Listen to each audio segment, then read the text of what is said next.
a spectacular night in the Valley of the Sun as we welcome you to Glendale, Arizona, as the BCS Bowl Bash continues on Fox. In this sensational first-year venue, Boise State tonight steps onto the national stage, playing the role of David, trying to take down Goliath. Boise State for the win. They hand it off to Johnson. Boise State has won the Tostitos Fiesta Bowl. Can you believe it? Live from Chatterbox Sports Studios, it's Off the Bench with Thom Brennaman. Well, good morning, and welcome to Off the Bench, presented by United Dairy Farmers. I'm Thom Brennaman, still got the growth going here. Thanks to my main man, Zim Hude. He told me before the game last week, you may remember, that I had to go into, what was it, Casey McAllister and Brandon Seho, is that called? Savage mode. Savage mode. Yikes. Good morning. You guys okay? Brandon, welcome back. Thanks. Yeah, I missed the savage mode conversation. So and I told him, I don't know who it was joking around about the George Clooney stuff, whatever. My son says to me, as this comes in salt and pepper by the day, Joe Buck on his game. He's watching highlights from the game. That's right, Casey's not even paying attention to the show. He's producing the show, and he's not even paying attention to the show. My son says to me, he says, Dad, you're starting to look like Kevin Stefanski. I don't know about that. You got to grow it out a little bit more. Well, listen, I told Zim, and I promised him, and my wife is looking at me like, what are you doing? And my son told me, Dad, they may not lose again. I told Zim I would not shave until the Bengals lost again. Wow. Never had a beard. I think they're winning this week. Yeah, it's going to grow out quite a bit. You and I are going to be mountain men. Mountain men. Just like Zim. No, Zim's not a mountain man. He's a woodsy man. Woodsy man. He makes the clarification and says that's the deal. I missed a lot. You did. It is a short work week for the Bengals, as you know, after they get their first win Sunday in the Meadowlands over the New York Jets. The unbeaten Miami Dolphins, 3-0, come to town Thursday night. They have the big Ring of Honor ceremony at the game that night. Bengals wearing those white helmets with the black stripes on them. Saw some pictures of them putting that onto the field in preparation of Thursday night. Looks very, very cool. This game might be the best game of the entire weekend of the National Football League, despite the fact that the Bengals are only 1-2. But this is a big-time game. No word on DJ Reader. Zach Taylor said yesterday he injured his knee, had to leave the game the other day. Don't know if he's going to play. T. Higgins, Joe Mixon, among others, both pretty beat up. They were limited in practice yesterday. Jermaine Pratt, who missed Sunday's game, was limited in practice as well. So we'll wait and see about that. As for the Dolphins, the team says Tua is not in concussion protocol, that injury was to his back. It was a very scary video for sure, but apparently full systems go for Tua here on Thursday night. Giants and the Cowboys in the Meadowlands last night, and the legend that is Cooper Rush continues to build. He made his third NFL start. He's 3-0, beat Minnesota last year. He beat the Bengals last week and wins a huge divisional game last night against the previously unbeaten New York Giants. The Dallas defense sacks Daniel Jones 5 times, and some cat named Micah Parsons didn't have any of them. So the Cowboys win 23-16 to go to 2-1 on the year. Other football news. Did you see the story on Myles Garrett? Boy, did he dodge a bullet. Apparently left practice yesterday. He's driving down the road, goes off the road, car flips. Thank God above, he's okay. Was sent to the hospital. Everything appears all right. Bad news, meanwhile, for Patriots starting quarterback Mac Jones. He's expected to miss, quote-unquote, multiple games after suffering a high ankle sprain in their loss to Baltimore on Sunday. The veteran Brian Hoyer, he of Cleveland, Ohio, is the backup for the Patriots and is expected to start this week. In baseball, the Reds lose to the Pirates in the opener of a 3-game series. It's the Reds' 5th straight loss to the lowly Pittsburgh Pirates. That's 94 losses now for the Reds. They have 8 games to go. Obviously, they need to win 3 to avoid a 100-loss season. And Aaron Judge, in a 3-2 loss to Toronto last night, is still sitting on 60 home runs, one shy of tying Roger Maris for the American League single-season home run record. The Yankees have 8 games to go as well, looking like they're wrapping up the American League East. But a couple good races in the wild card. I don't know how many people are actually paying attention to it, but a couple of decent races. Brandon, how was your trip to Madison, Wisconsin, before we get to Brian Billick here in about 5 minutes? It was great. It was a good time. Joe Thomas invited me to his home to do that podcast shoot with him, and he really opened up about his career with the Browns and, played for 11 years, got hurt at the end there and hung it up, but played 10,334 straight snaps, I think it is. Yep. Which is crazy to think about. Had 1 winning season. That was his first year, his rookie campaign, then had 10 straight years of losing in Cleveland, but he's one of the all-time greats. It was fun. And then Madison, you and I were talking off camera about this. That was a cool place. Campus is right on the water, so is downtown. I went to the famous brat place, State Street Brats, I think it is. And, it was a great time. And he is when you meet people working in this business, sometimes they aren't what you crack out to be. He's exactly as advertised. Yeah. He's a real dude, great guy. Met his wife, his 4 kids. They were all home running around after school. It was a really cool experience. I meant to ask you, and I had brought it up before you went on the trip. I had seen him or heard him talking about Joe Thomas, great tackle for the Cleveland Browns. One day, without a doubt, will go into the Pro Football Hall of Fame. I thought I had seen him or heard him doing some kind of media work in the NFL, and I thought he was really, really good. Is he not doing that anymore? Yeah, he was doing some for the NFL Network, and when I got to his house, they actually had his office set up with a couple cameras and lights and all that stuff. So, yeah, he still is doing some media work, and he likes it. That was because we touched on a lot of different, topics when it comes to, playing, mental health, what you do afterwards. And, a lot of guys struggle because they don't have an identity after football. He said it helps him because he still is involved kind of as a football player when he's talking on the air. So, yeah, he still is doing some type of the media stuff. And he played there, obviously, at the University of Wisconsin. Yeah, legend. For Barry Alvarez. Yep, legend. We talked about Barry being on the show. Barry's the best. Yep, he loved him. He's just the best. And I would highly recommend to anyone, I don't know if maybe you have a kid or a grandkid that's thinking about, somewhere to go to college. It is out of state, very expensive, no doubt.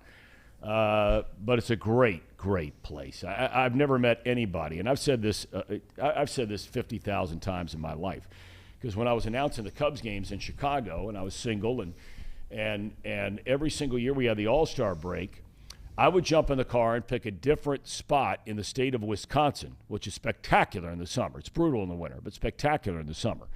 And I've been all over that state, and I've said a million times that the nicest people I've ever met in my life in any state in America are in Wisconsin.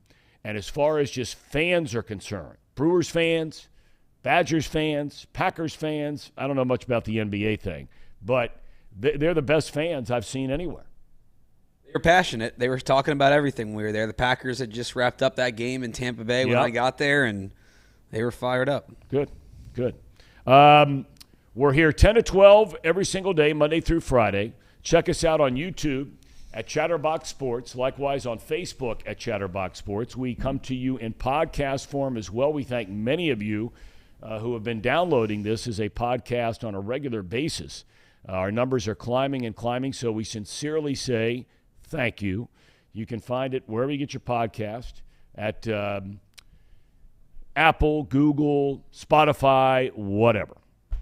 All right, lots to talk about with Brian Billick, former Super Bowl winning head coach of the Baltimore Ravens, working as an offensive analyst at Arizona State University. Brian's ready to go, is that right? Brian, what did you stop at the University of Oregon and pick up that pullover you got on there? I mean, they just send that to you? What?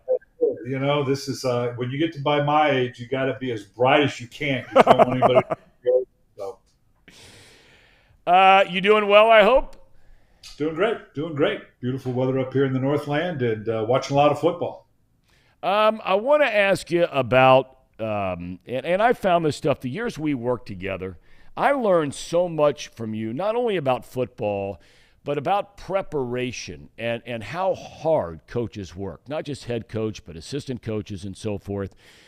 Talk about what challenges there are for the Bengal staff and the Dolphins staff when you just play on Sunday and now you're that Thursday night game. How different is it than preparing from going from Sunday to Sunday? Well, huge, simply because your teaching mechanism, your routine is so disrupted. You're not going to get anything physically done. You know that, and that's okay. But just in terms of the mechanism of installing the game plan, getting it integrated to the players. My wife always used to joke after we'd play a Thursday night game, she'd say, look, you just did it Sunday to Thursday. Why don't you do it that way every week and just take Friday and Saturday off? And she has a point there, but it does. It's just the disruption and how much you can really focus in on what the other team's going to do. Now, they're in the same predicament, so there's only so much that they're going to be able to throw at you. And teams seem to handle it. You know, obviously you put a lot of time in the offseason getting ready for that short week. You may install certain things in the weeks preceding that or take a time in training camp that's devoted maybe a day or two to that opponent that you're not going to be able to spend the time during the season, particularly if it's an early Thursday night game. Later on in the season, it wouldn't make as much of a difference. So, I mean, you do it. It is what it is. The players step up and ready to go. But it clearly does challenge you in terms of your preparation. You know, when you're talking there about having an early Thursday night game, and this is only the, fourth week of the season, and so the Bengals are getting this one out of the way. The Dolphins are getting this one out of the way. But, you know, you talked about looking at stuff maybe the team did the year prior. In Miami's case, they have a different head coach. They've brought in Tyreek Hill. Tua appears to be a very different quarterback, at least through the first three games, than he was at any point in his career up until now. Does that present an even greater challenge if you're the Bengals coaching staff because of all the things that have changed regarding Miami from a year ago? Sure. Your preparation, as I said, that you may have done early in the season in anticipation of this short week.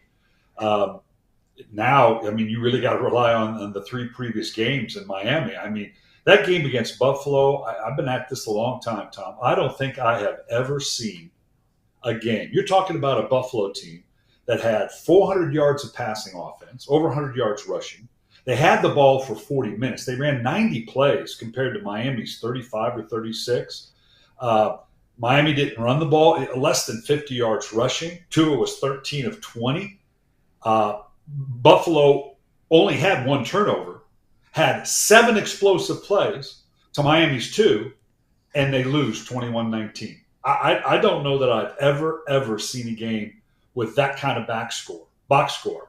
And for Miami to, you know, all but at home, but it's against Buffalo, hot team, and a lot of people think best team in the AFC, coming off a road win, an unbelievable come-from-behind road win in Baltimore, another team that people are kind of thinking, okay, this could be one of the best teams in the AFC. Miami they're on a credible run right now. So it's going to be interesting to see what happens on a Thursday night. Does playing in that kind of game for Miami, when you're playing down there in that kind of heat, and I recall before the season opener this year where Bill Belichick, when New England was going down there to open the year, took his team down on a Tuesday night because his players had shared with him that they had a hard time acclimating to that kind of heat early in the year. For Miami, now they're used to playing in it, but like you said, especially their defense, they're on the field for 90 plays. And now all of a sudden, you know, they're on a short week. Is that a factor, or are these guys just so highly conditioned that by the time Thursday rolls around, no big deal? no question about it, that short week. And the key, and Miami traditionally has had better success early because people come down into that heat, humidity. They're not ready for it. Look, it's hot and humid for both sides now. The difference is the Miami players live in it every day. They don't just train in it. When you go to the store, you go out to eat, you take your you just get used to it, right? I mean, I go down to Arizona State for their games, and that 102, 103 temperature kickoff, our guys just, it's hot for them too, but they're just used to it. So there's no question. Everybody's talked about how even in the heyday, New England, when Tom Brady and all that, had trouble if they played Miami early in Miami. So it is very real. But you're right. I would be very, very concerned. I can't imagine that the Miami coaches, heck, you may not even go out on the field this week. You'll just do it with walkthroughs, meetings, hydrate your players, because not for the defense, 90 plays in that heat. And then turn around and play on a Thursday. I mean, I'm not a doctor. I'm sure medical opinion would tell you this is what you've got to do and this is what you've got to be careful of. But that's a lot. Much was made, I'm sure, Brian, you saw the video of Tua when he gets hit and his head slams on the turf. The first instinct naturally for everybody is, okay, this is a head injury.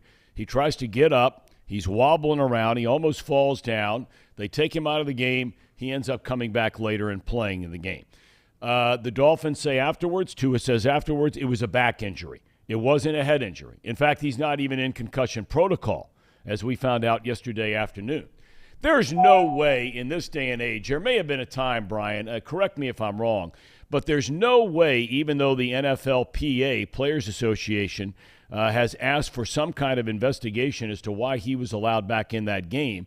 There's no way medical staffs in this day and age can put a player back in there if he's not A-OK, right? Absolutely. There's no way. Because you've got to remember that concussion protocol, certainly with a team physician, but there's also at every stadium an independent neurologist that also wades in and puts the players through the protocols. So it's as subjective or objective, I guess, as you can get. And when you look at it, because I've seen the player and I've had a sciatic at times, the way it gave, you can kind of, you can see where it would be the back. But the way the protocol's set up, there is no question. And the union's got to go through the procedure anyway. Okay, we're going to protect our players, and they know that it's going to come out, and they follow the protocols, and it's going to be fine. Because it's very stringent, because the league. I mean, how many millions did the league have to pay in concussion, CTE payments and all that? You got to believe the league in no way, shape, or form is going to leave themselves vulnerable to anybody questioning the protocol. So it's a tight process, and if they say it's the back, then it's the back. All right, I want to ask you about a different kind of injury when you're the head coach, and that has to do with Herbert out there in L.A. I mean, I give the kid all the credit in the world. He broke his rib, maybe more than one. In the game 2 weeks ago, they were wondering would he come back and play. He does come back and play. The Chargers just get wiped out. I mean wiped out by the Jacksonville Jaguars at home. My question is this. When you have a quarterback, and Herbert's a star quarterback, there's no doubt, but when you have a quarterback that has that kind of injury, and anyone who's ever broken a rib, it literally and figuratively hurts just to breathe.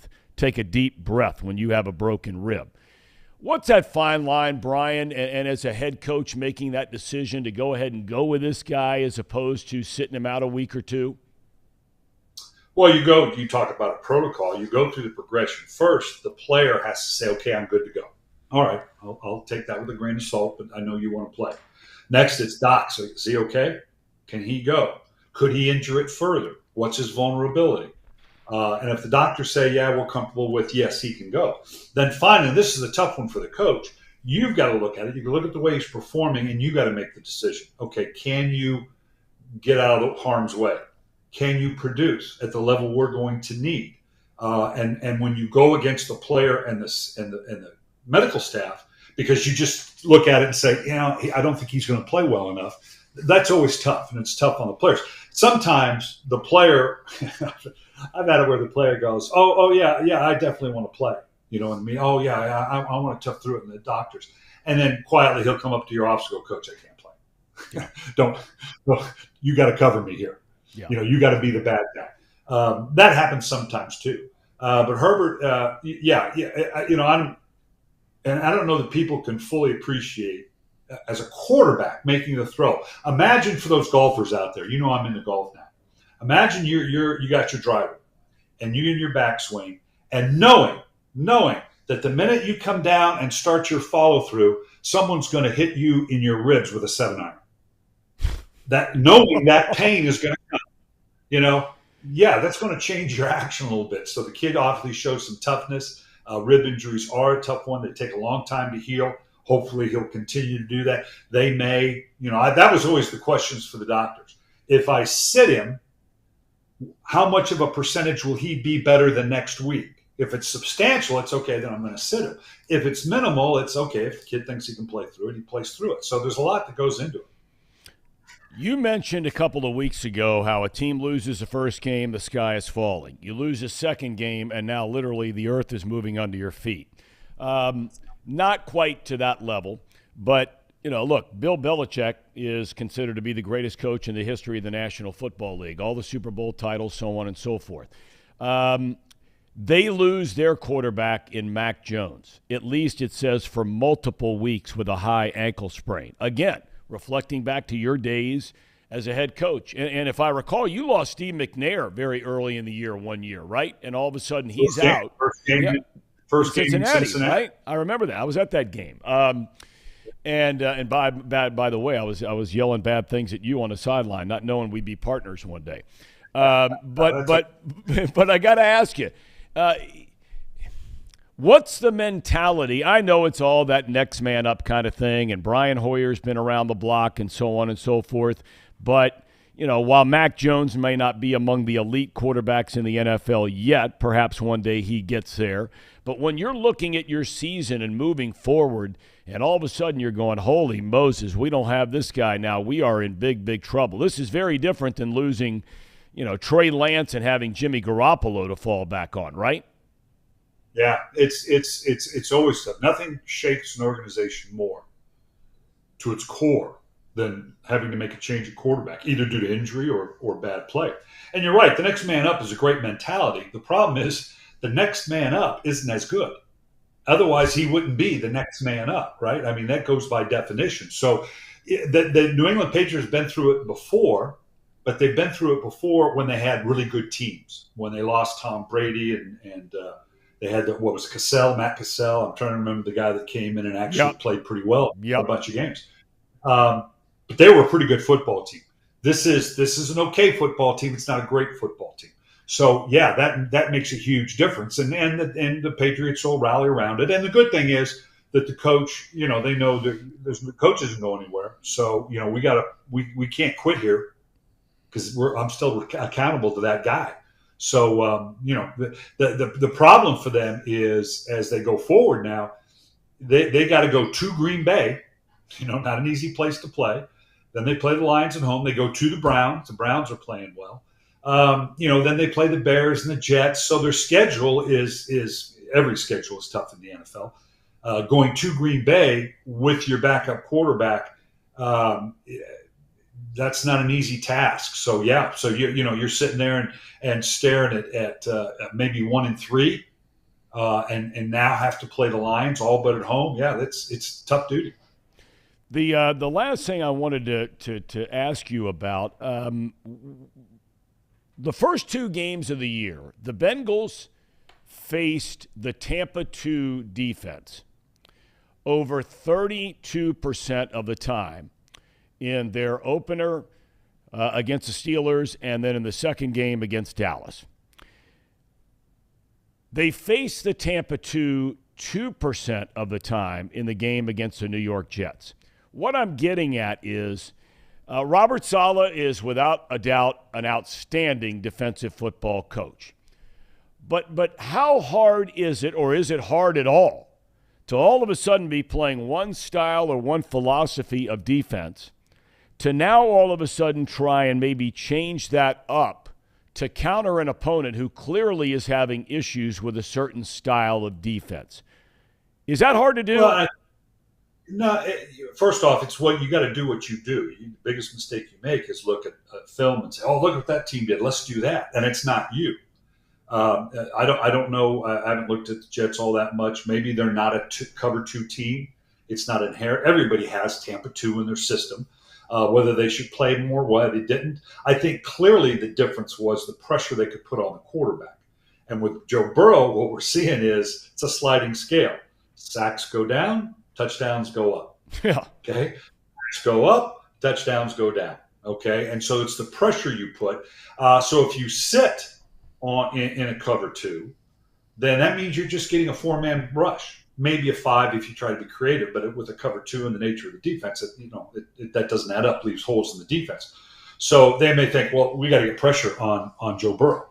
And what teams, the first couple teams were able to do was to sit in that Tampa 2, yet still get pressure with a 4-man rush. And the Jets may have thought, like, we can't get home with a 4-man rush. We got to do it with 5 and 6 guys. And obviously it didn't work because they only got 2 sacks, and Joe Burrow had a good day with 275 yards and 3 touchdowns. All right, my friend, I tell you, I'd like to be didn't you tell me Lamar Jackson's mom is his agent? Before I let you go, I mean, I'd like to have that gig right about now, all that cash staying in the family, so to speak, if mom gets her percentage. How about Lamar? How about whatever contract that is going, hey, I don't have to pay an agent percentage. How cool is that? Right. That's I'm pretty paying good. mom. Yeah, well, that's different. You're going to pay mom anyway, so now it's awkward to fill. Yeah, he was spectacular. And like I said, numbers I've never seen before. They got to play Buffalo. Interesting, to see, coming up the Ravens and Buffalo. What kind of matchup that is? I'm going to be interested, particularly a Buffalo team that's kind of hurting right now. Going, we this isn't going to stand. We got to come back and play well, and it's in Baltimore. Well, that prompts me actually for one last question that I meant to ask you earlier when we were talking about Buffalo and all the gaudy numbers they had offensively in the loss to Miami. Brian, you were considered one of the great offensive minds in football history, and we've talked about this before. A team can't win, can they, Brian, regularly? I made this comment that if the Bills are throwing the ball 55 times or 63 times as they did last week in a game, you're not going to the Super Bowl playing that way. Well, we could say the same thing. If your quarterback's carrying the ball 10, 15 times a game, can you go to the Super Bowl that way? Baltimore, you could ask the same thing. Yeah, Buffalo, clearly, they're playing great defense. Now, they were without 4 defenders, not to make an excuse for them. So their defense wasn't as good. Like I said, it was the most unique game because the offense played well. I mean, the numbers don't lie. Now, they weren't able to get into the end zone as much, and that's always a factor. To rely as much as they do on a Josh Allen, yeah, but how much did the Packers rely on Aaron Rodgers? How much does Tampa Bay rely on Tom Brady? They need to get the running game cranked up a little bit. Allen is a factor in the running game next to Lamar Jackson. They're the biggest factor at quarterback in the running game that any team has. But that's what they do, and they've been very productive at it. So, yeah, I think that particularly if the defense is playing well and they're healthy, I don't think they have to. You always have that question when you have a Lamar Jackson or you have a Josh Allen is, okay, well, how many designed runs are we going to have? Because you're going to have a certain amount of them organically just with scrambles. So you got to think, what's our pitch count here on a guy like Jack, big physical guy? You don't want him taking too many hits. How many called runs are we going to have? They're certainly going to factor that in terms of how much they want him to carry the ball because he's going to do a certain amount of it organically. All right, buddy. Brian, thanks so much for your time. Tell your bride, Kim, we said hello, and the rest of the gang, too, kids, grandkids, the girls, and everybody, and the boys, and we'll catch up next week. Thanks for your time, buddy. Good. Sounds great. All right, Brian Billick, our NFL insider. Nobody better to have talking about the National Football League. I just can't tell you how much I learned from that guy about coaches and how hard they work. He told me a story one time about they were coming back from the West Coast, and they're on the flight. And, we had just entered into the age where you could start watching film, and somebody back in Baltimore had already broken down the film from next week's opponent. and how they were landing on in essence, a red eye. It was a charter flight, but West Coast game, and they landed 4 or 5 in the morning in Baltimore, and how the entire coaching staff, players were going home to get some sleep, to see their families and all that kind of thing, and the entire coaching staff was going into the facility to start getting ready for the next opponent. Not only those times, but getting ready for a draft, and how position coaches are assigned, okay, the defensive line coach, part of your job description, along with getting your team ready to play and coaching up guys to get better, is to then start looking at, in your spare time, the guys you might be considering and where they would rank on a draft board as it pertains to your particular position group. And for a team like the Bengals, for example, who don't have the scouting staff that a team like Baltimore or a team like Pittsburgh or a team like New England, those decisions fall heavily upon those position coaches, the draft part of it. And so, you might think these guys, when the season's over, they get some time off. It's not much at all as far as time off is concerned. It's interesting, isn't it, fellas, hearing Brian Billick talk about some of the decisions a coach has to make, the whole Herbert thing, the whole, pitch count, to borrow his phrase, for a quarterback if he's a running quarterback. I think that stuff's really interesting to listen to. You? Yeah, I agree. It kind of, you go into the mind of a NFL head coach is always really, really interesting. But especially at the professional level, like at college, you don't really think about that stuff. Like that guy is going to play, like your quarterback's going to play the scheme. If it's triple option, they're going to play that, and they're not going to worry about what the kid is going to, how many reps he's getting or how many runs or how many throws he's making. But in the NFL, it is like down to the nitty gritty. Yep. Like, I bet you Lamar does have a pitch count, like 10 runs a game. And then it probably changes per team. They probably go, well, they're playing the Rams. We're probably only going to run it like 6 times because they got a stout D-line. Stuff like that. I think that's really cool, though, that exists and that the game has evolved with a lot of analytic stuff. And well, don't get too much into analytics. Tom doesn't like that when it comes to baseball. Football, though?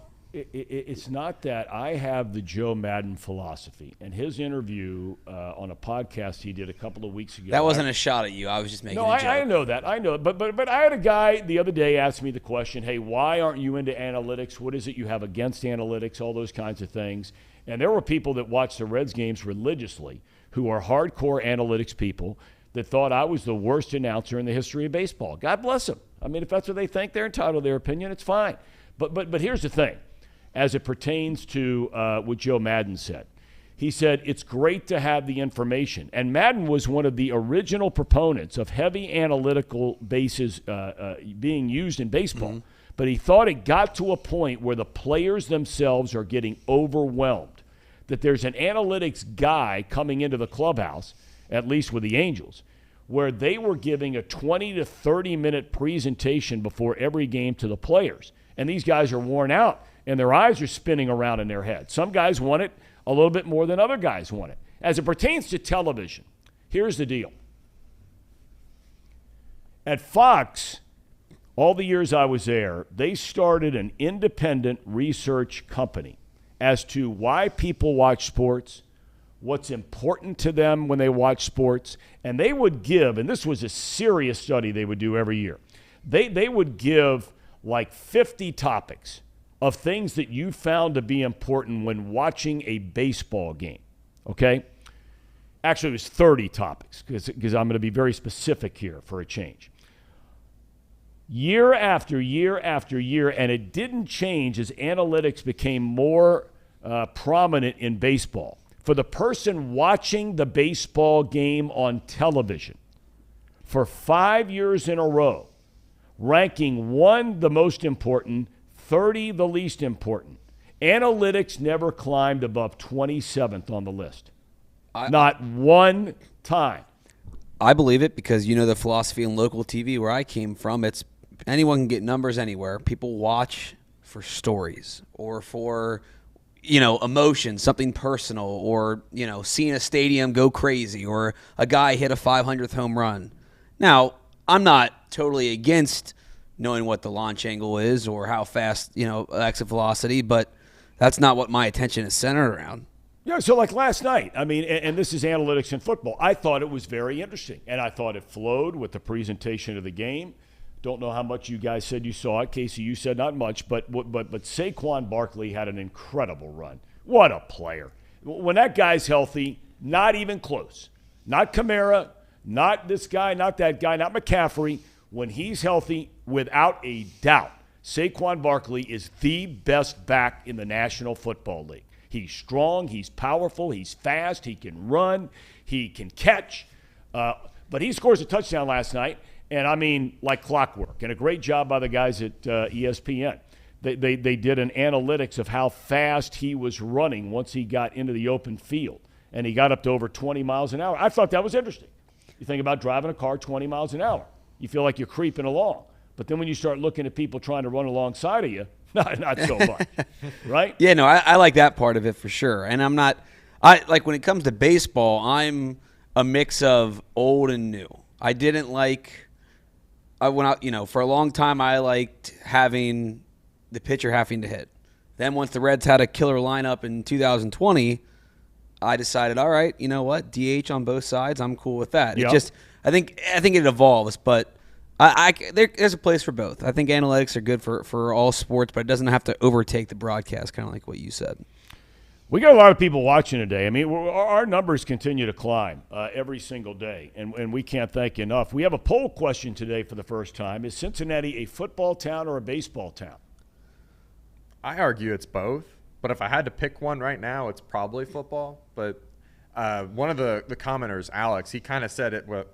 Whoever's winning is the town that we are, And legitimate point. Yeah. I don't know what It was a baseball town for a long, long, long time, and I think last year finally took, the switching of the guard.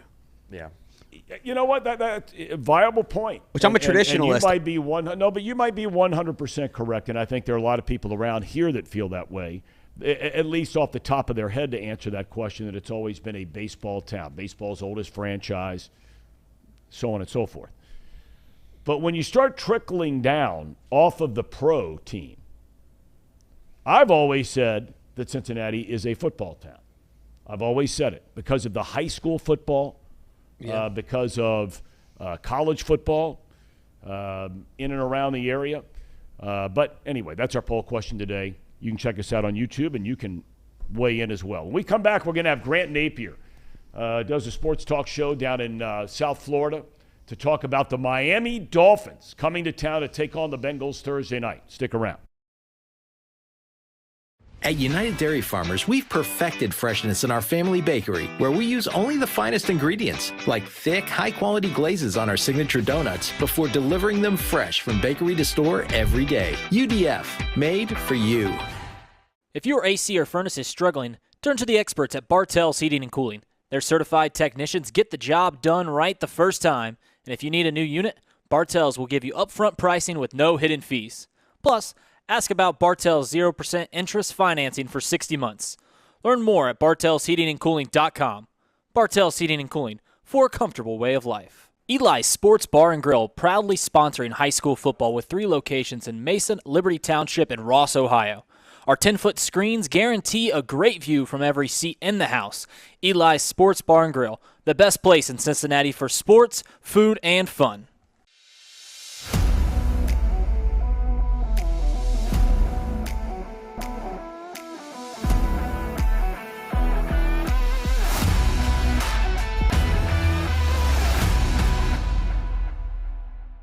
Where can you turn when you're in pain? Turn where more high school, college, and pro athletes turn. Where your neighbors and weekend warriors turn. Turn to Beacon Orthopedics and Sports Medicine and get superior care on your schedule. That's the Beacon difference.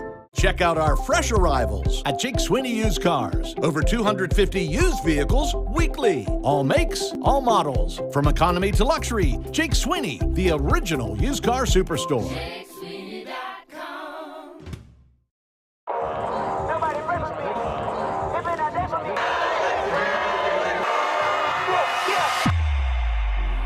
time is now. Football season is back here in the Queen City, and Week 1, St. X versus Dakota West. DJ E-Train here with Chatterbox. It's about to go down. It's our kickoff of our official tour. Every Friday night you'll see us. Let's go. It's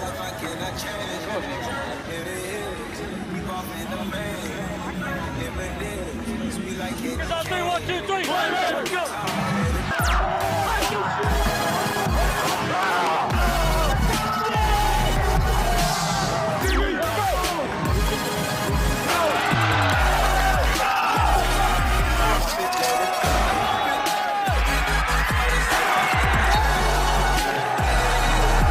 Man, I'm telling you, this game is going to come down to the first guy that says I've had enough. That's all it's going to take. One guy to say, you know what, I've had enough.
My first one.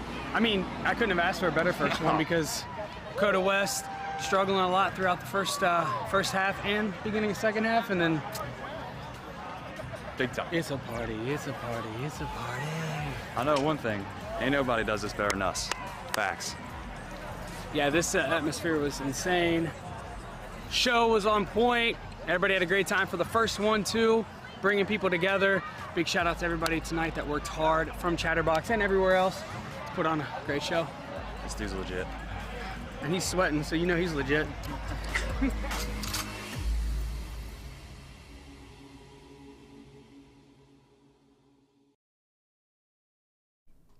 All right, welcome back to Off the Bench presented by United Dairy Farmers. A real pleasure to be joined by Grant Napier, who joins us from, I think, Grant, you're still down there in a guy like you, looking like you're all tanned up down there in South Beach or Miami and hanging out. How are you? I'm good, Tom. It's great to be on your show. How are you, buddy? I'm doing all right. You know, Grant, you and I share similar stories. And you were a guy that was broadcasting. I was on your show many times when you were in Sacramento. Talking about the NFL or Major League Baseball, but you were also the play-by-play voice of the Sacramento Kings. And you made the comment, please share it with our viewers, because I know there are a lot of people that when I brought up your name and told them you were going to come on today, they're like, oh my gosh, what's he doing now? How's he doing now? What's life been like for you ever since you said I don't want to speak for you, but you basically said all lives matter. Yeah. I said 6 words on social media in response to a tweet by DeMarcus Cousins, who I had some run-ins in with my talk show and is the 32-year TV announcer for the Sacramento Kings. DeMarcus was suspended a lot. He would get into it with the coaches. He would curse out fans. And Tom, in this business, sometimes you have to say things that, people are not going to take too kind of. And that was my job in Sacramento as not only the TV voice, but a talk show host for 26 years. And he reached out to me on social media and asked me what I thought of BLM. And I said, hey, how you doing? I thought you forgot about me. Haven't heard from you in years. And then I put in capital letters, all lives matter. And then I put every single one with 3 exclamation points. So 6 words, all lives matter, every single one with 3 exclamation points. And within 48 hours, I had lost both my jobs of the my talk show host for the same station in Sacramento for 26 years. And the TV voice of the Sacramento Kings for 32 years. I made the tweet on a Sunday night, May 31st, 2020. And on June 2nd, I was like, wow, what happened to my world? It was turned upside down. For both of us in 2020, that was a year in the United States of America where there were a lot of things going on in that summer. Yep. The George Floyd murder there in Minneapolis, riots from coast to coast, especially where you were. It seemed like there were far more out west than there were anywhere else. What has life, Grant, been like for you ever since then? Well, I think you could probably speak for me on this. My life was turned completely upside down. I lived in Sacramento since '87. I had become a fixture in the community. I had a foundation, which has turned out, Tom, nobody wants to spend 5 minutes when it comes to cancel culture. They just want to cancel you and move on. I started a foundation in the early 2000s called the Future Foundation of Sacramento, and we sent at-need underprivileged students to college. I had a charity golf tournament every year that we raised the funds, and I sent 104 students to college, many of whom were minorities, but it just doesn't seem like that's important anymore when you want to be canceled. What's my life been like? We picked up, we left Sacramento, Tom, because Sacramento's kind of a small community, and I'm a big fish in a small pond there, and people were so nice, they were so compassionate, but whether I was out for a walk, whether I went to the store, whether I went to the gym, it was a daily reminder of what happened to me, and it was too difficult. And Tom, I just wanted to go to an area that, number one, I really liked, and number two, where nobody knew me. And so we packed up and we moved to South Florida. And Tom, you said something on my podcast when I had you on a couple of months ago that really resonated with me. When you get canceled in this country, it's not just you. It's your wife, it's your kids, it's your close friends, it's your entire family. And a lot of people don't quite understand that. So as hard as it is for me, it's much more difficult for your loved ones going through this because they have no control over the situation. Their lives are completely uprooted and you move on. And no one ever wants to talk about that. And I'm glad that you brought that up on my podcast because it's not just about you. It's not just about me. It's about how it affects our entire family and the domino effect. So what's it been like? It's been quite a learning experience. I don't have any problem putting my head on the pillow at night. I know what I stand for. I know how I was raised.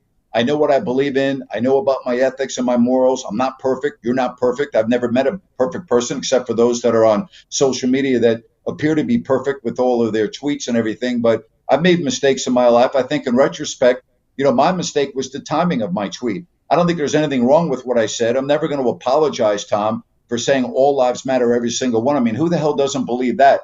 I think that in retrospect, my timing, 1 week after the murder of George Floyd, the timing was not good. But here's something else. Leading up to my tweet on May 31st, if you go back and look at my timeline for the previous week, I was extremely supportive in putting out tweets and retweeting in support of what happened to George Floyd in Minneapolis and, all of the issues going on with Black Lives Matter. I was actually supporting and putting out things on social media. So again, that was completely ignored in my case when I got canceled. Now you're doing a show, what? A daily show, weekly show? What are you doing down there in South Florida with your time? I'm doing a couple of different things. I have a daily show on a new app called Listen App. And Tom, I love it because it's basically like a radio show on the internet. And it's an interactive show. I have a lot of people that are calling up. It's basically a talk show on the internet. I do a show twice weekly with Sean Salisbury talking about the NFL and college football on the internet. I have a podcast that I put out twice weekly where I have a lot of guests. So I'm staying busy, Tom. I mean, is it what I want to do? No, it's not what I want to do. Have I enjoyed doing it? Yes, I've enjoyed doing it. But I think like yourself, our first love is play-by-play. And you being, a longtime announcer with the Reds and with the NFL, I think I speak for you when I speak for me when I say this. That's my passion. That's what I love. I love doing live events. You can't really substitute the spontaneity, the joy, the excitement of doing a live event. So I do miss that. I miss that a lot. But for the time being, I'm happy. I've had a lot of phenomenal interviews. I was so grateful. Charles Barkley was my first guest on my podcast, and he was great, very supportive. He was one of the first people that called me, Tom, when I lost my jobs, and he didn't even have my number. He found out my number. He called me, and we had a great conversation. So, Dusty Baker, maybe my favorite podcast when I had Dusty on. So I've had a lot of great guests. We've gotten into a lot of, important issues instead of just the X's and O's. Sure. So that part of my life has been very rewarding. One of the biggest story right now in South Florida is the start of the Miami Dolphins. They're 3-0. Yep. They're coming here to play the Bengals on Thursday night. This might be a stupid question when you start 3-0, but Miami's always been, when they have good teams, that's a great football town. I had really close friends that grew up down there whose families had season tickets and so forth. It's got to be off the charts, the vibe down there right now with the Dolphins, right, Grant? It's unbelievable. And like yourself, who was a frequent visitor to Miami, doing a variety of sports, whether it was baseball or football, I've been coming to Miami for a long time, covering the Miami Heat, annually. And we've always seen that there are a lot of empty seats when the teams are not going well. But this really is a passionate football market. And you're right, the city is off the hook right now. I mean, the question mark coming in was Tua going to be able to deliver this year? They went out, obviously got Tyreek Hill, you got Jalen Waddle. They have an explosive offense, and Tua has been brilliant through 3 weeks. I mean, the guy has been absolutely outstanding. But you're right, Tom. The excitement down here in South Florida for the Dolphins is incredible right now. I mean, it is Dolphin fever, no doubt about it. Look, when the season starts, and it's always funny, we were talking about this with Brian Billick last week. When the NFL season schedule comes out and everybody looks at it and you're trying to figure out your team, okay, can we win that game? Are we going to lose that game? Right on down the road. I think a lot of people around here, the Bengals are coming off a trip to the Super Bowl. They've got all these guys coming back. They revamped their offensive line. Yep. Lord knows that means you're automatically going to be better. We know it doesn't always work out that way. And you were looking at a Thursday night against Miami and you're thinking, oh, okay, that's a win.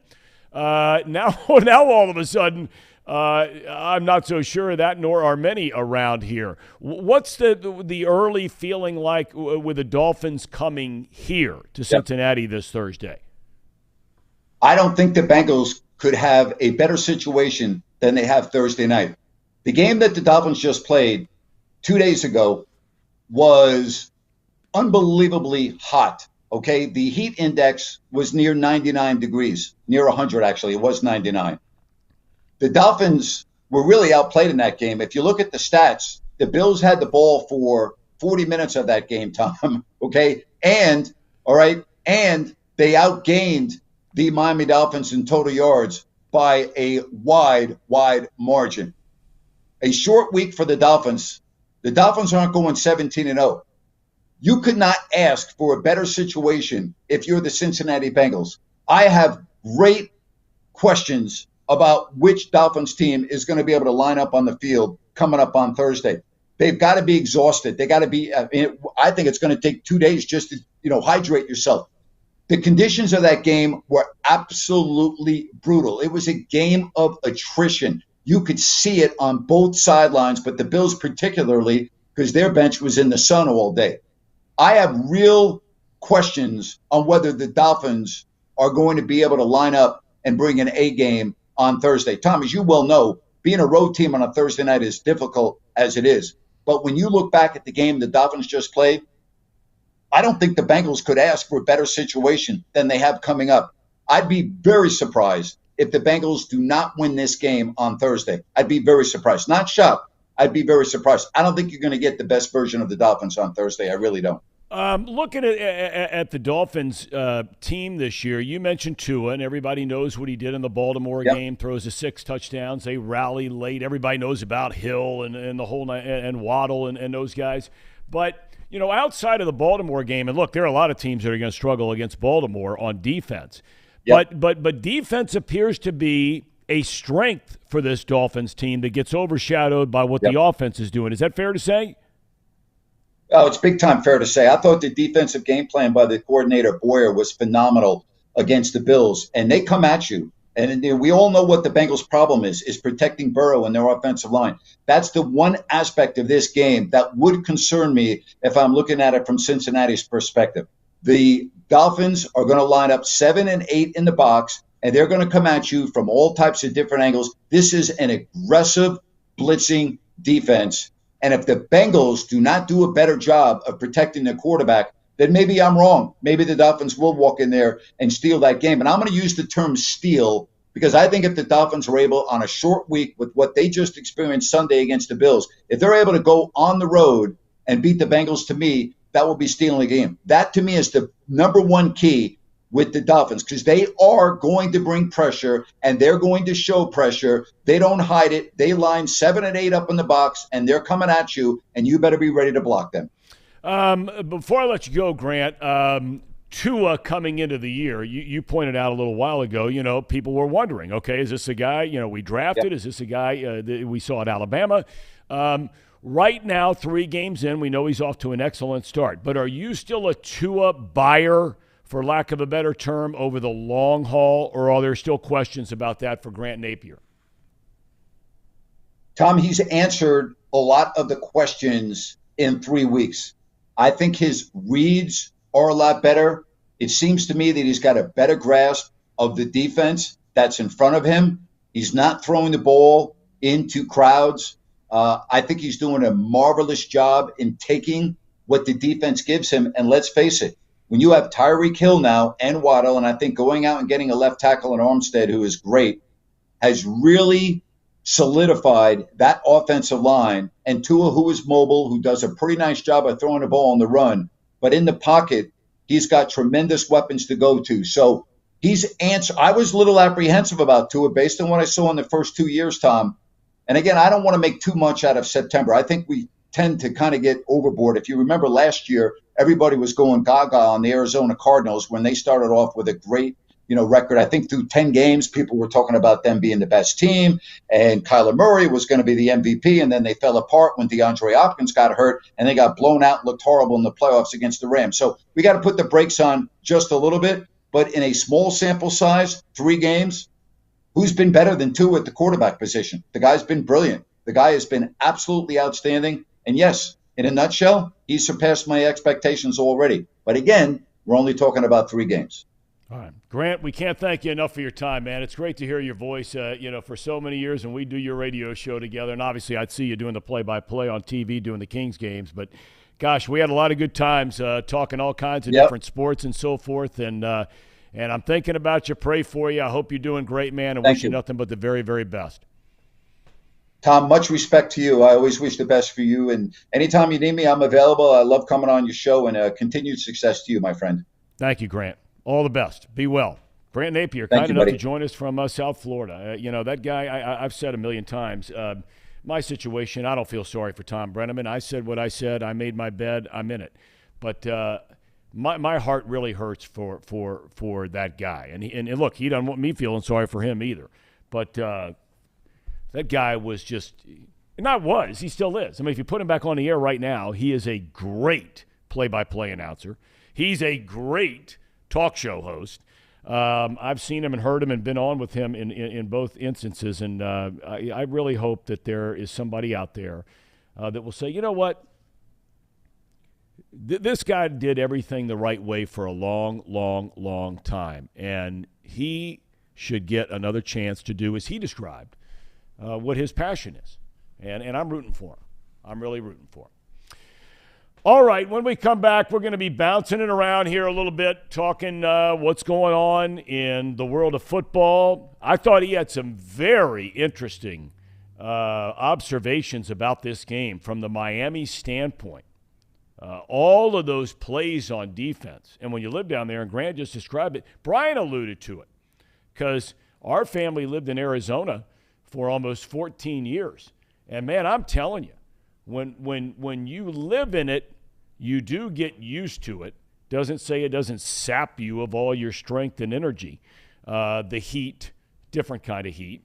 But then when all of a sudden you just, you've had to go do something so exhausting in that heat for 3.5, 4 hours if you include the warm-up before a game and so forth, 4.5 hours, and to expect your body to bounce back and be ready to do it all over again 3 days later, 4 days later.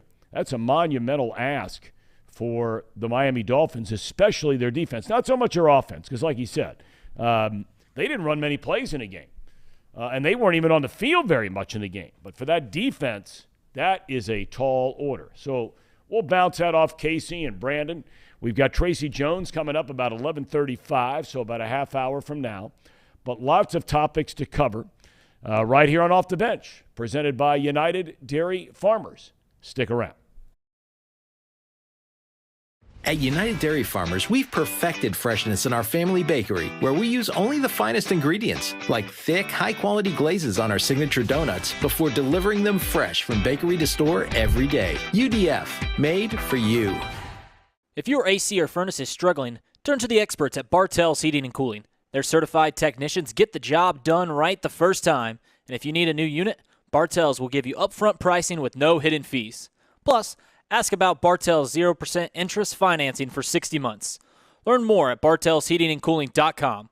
Bartell's Heating and Cooling, for a comfortable way of life. Eli's Sports Bar and Grill, proudly sponsoring high school football with 3 locations in Mason, Liberty Township, and Ross, Ohio. Our 10-foot screens guarantee a great view from every seat in the house. Eli's Sports Bar and Grill, the best place in Cincinnati for sports, food, and fun.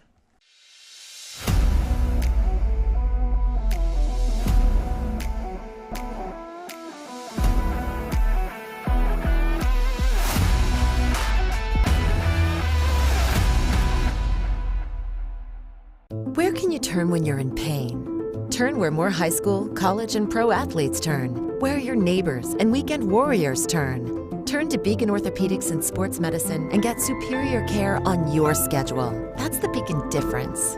Check out our fresh arrivals at Jake Sweeney Used Cars. Over 250 used vehicles weekly. All makes, all models. From economy to luxury, Jake Sweeney, the original used car superstore. I know one thing. Ain't nobody does this better than us. Facts.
All right, welcome back to Off the Bench, presented by United Dairy Farmers. Glad you're with us here today, whether you're watching right now, and a number of you are watching right now on YouTube and Facebook.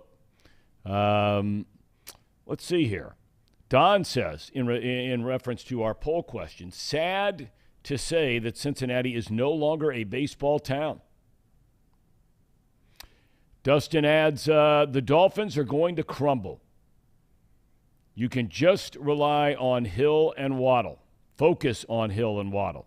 Don't think Tua will be able to sustain what he's doing. Dustin went on to wonder, Don did, is he playing with a concussion? And Don, no, is the answer. I mean, you just heard Brian Billick. Teams can't pull that stuff off now. Brian used to joke around all the time back when he was coaching that a guy would get his bell rung.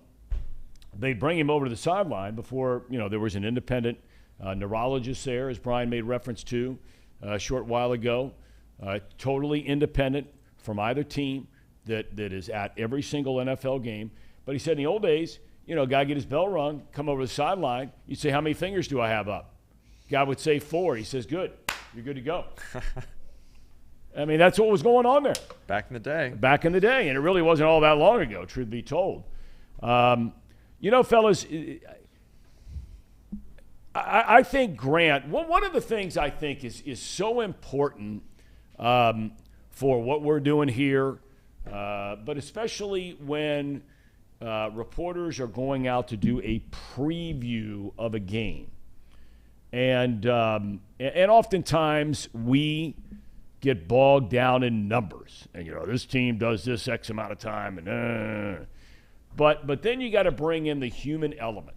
And I love when guys give me something as just a regular viewer, and I watch Bengals games just like you do. I'm sitting at home, hanging out with our son, or with some buddies, as I was for a half the other day.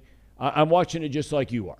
And I love getting information that then makes me sit there as a game is starting to see how that might unfold.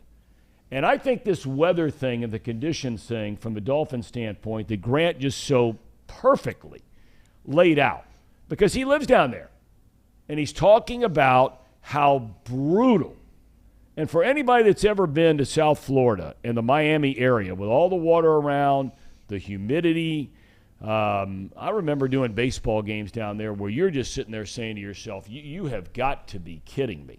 How is anybody doing this? And it's not the most taxing sport in the world, baseball, compared to football. But he laid out there that he didn't say shocked, but he would be surprised if the Bengals didn't win the game on Thursday night, that they were catching the Dolphins at the absolute perfect time based on that game Sunday. Well, they're also coming off a huge emotional win, too. Add those two together, I think he's got a pretty good point. Bengals get their first win.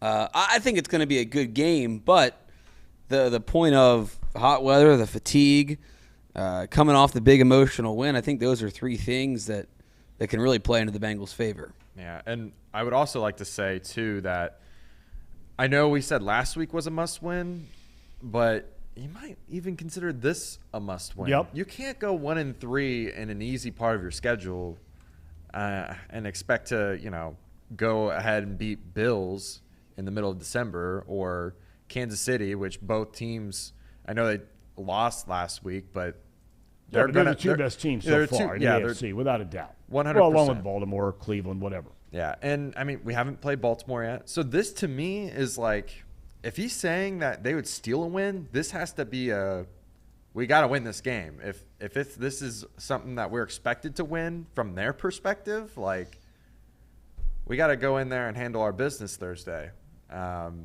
We got to – they're apparently a very blitz-heavy team. Yep. Joe Burrow loves when they do all-man blitzes, so can't zero him. Well, I got to tell you, Casey, I mean, a lot of that's based on what happened last year. And I know their offensive line, allowed almost 80 sacks last year, and they're on pace this year to allow a lot more than that, although it was much better in the Jets game, clearly, than it was against the Steelers or the Cowboys. I don't know, man. I mean, I know in the past Burrow's numbers have been great against the blitz. But the way teams, the Steelers and the Cowboys, got after Burrow, I get worried. That'll be in the back of our mind all season long. It doesn't matter what team we play. We're going to be like, I don't know, they might be able to sack us like 4 or 5 times. It just depends on their scheme, depends on, this player playing at that level that we know they can. To me, the Miami Dolphins don't have that guy. They don't have the TJ Watt, Michael Parsons. They don't have the scheme necessarily. They don't play a ton of cover 2. I know they play some, but they don't play a ton, and they blitz a lot. And just with all the other factors, I'm going into this very confident. I know we beat the Jets, the lowly Jets. But you got to go in there and win. There's no doubt. This is a must-win game for them. So they got to go in there and win. I want to talk a little bit about, because this was discussed during the game, it has been heavily talked about over the last 24 hours or more. And we asked Zim Hude, who has a personal relationship with Joe Mixon, and we asked Zim, look, we don't want to breach any of that relationship you have with him on a personal level. He did share with us yesterday that after he spoke with Joe Mixon following the game on Sunday, that Joe says he feels great, got a little banged up, and there at the end, Samaje Perine came in. Now, in fairness, when the Bengals were trying to run the ball early in the game, okay, they only had one back and one tight end. So that's called 11 personnel, right? And then you got the 3 wideouts. When Samaje Perine was lining up and running right through the Jets defense in that fourth quarter, in that drive that pretty much sealed the game, they had 2 tight ends, 2 backs, and they're just mowing people. Extra offensive lineman, jumbo package kind of thing. And they weren't going to throw the ball. They were just winding down the clock. But the bottom line is through the first 3 games, I think Joe Mixon has the most touches of any running back in the National Football League. And in some metric they use in football, he's basically the 3rd least productive runner in the National Football League, despite having the most touches in the National Football League. Well, are you guys worried about Joe Mixon? I'm not. If we get to week 5 and 6 and it's still the same 2.5, 3 yards a carry or an attempt, then I will be worried about it. But I think, like we talked about, obviously, with the play calling, the offensive line, the first 2 games, you can kind of throw it out the window. He had a couple good plays out of the backfield receiving-wise to start the year. But, no, I'm not worried about it yet. I think a little banged up, getting all those touches. The run game just hasn't been there, with the exception to Perine a little bit. But even Perine's touchdown, I was driving, but that was a reception, right? Yes. Yep. So the run game, just hasn't been there all year so far. Yeah, and I would say, like, the issue that you brought up being in that it's an 11 personnel package, like, yeah, we're going to obviously do better when we have a heavier front. But I do somewhat worry. I think that the issue isn't necessarily his skill level, it's his vision. I don't feel like he's actually hitting the hole. Like, Samaje was just hitting the hole. It didn't matter who was in there. If that was the hole he was supposed to go to, boom. He would just hit it and, fall forward for a couple yards.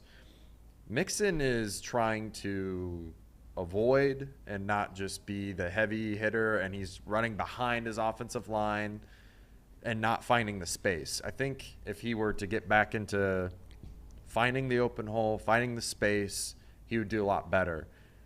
There's a couple of different plays where he gets the ball to the outside and he just tries to bounce it out instead of just, getting as much as he can. Yep. And usually he does that very, very well when he runs the ball up the middle. But he should be doing the opposite when he runs the ball up the middle. He should be trying to find the open space and instead of just, running behind the offensive line. So I don't know. I agree with the 13 personnel versus the 11 personnel thing, but I think he could be doing a lot better at the same time. Back to the conversation with Grant Napier about the Miami Dolphins. Much has been made, rightfully so.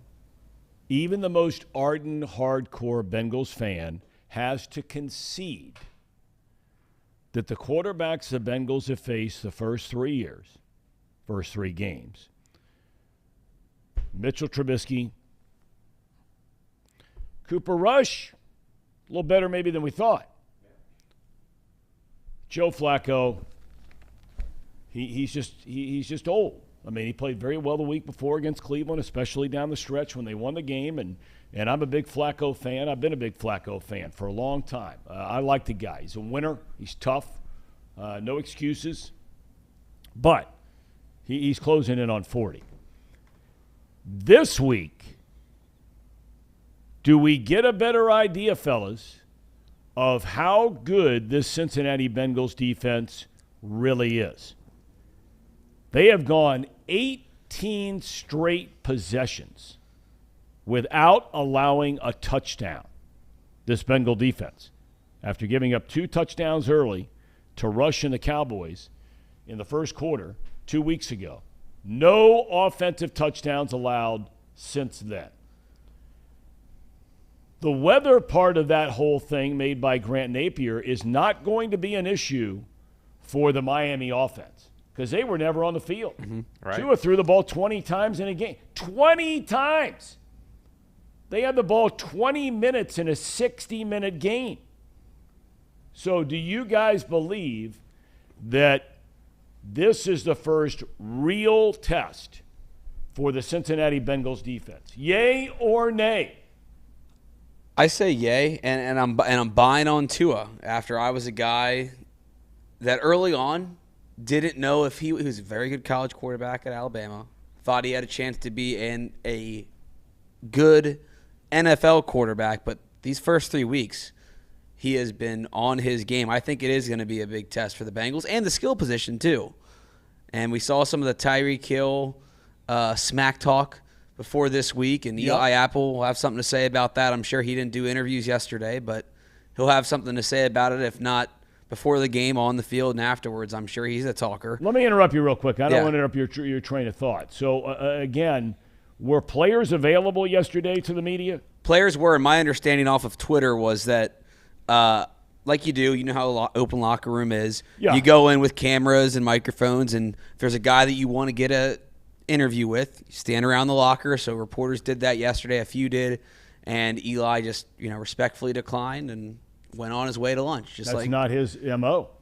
Well, he's a bit of a talker on social media, but he did not want to say anything there. Yeah, it was. I think he'll be a big talker after the game if things go well. So go ahead. I didn't mean to interrupt your train of thought. Now I'm lost. I'm off the rails. I knew that when I did it to you. It is going to be the biggest test so far for the Bengals defense, I think, with the weapons. That's what we were talking about. Can the Bills? I mean, can the Dolphins run the ball? As far as I know, they haven't been running the ball much.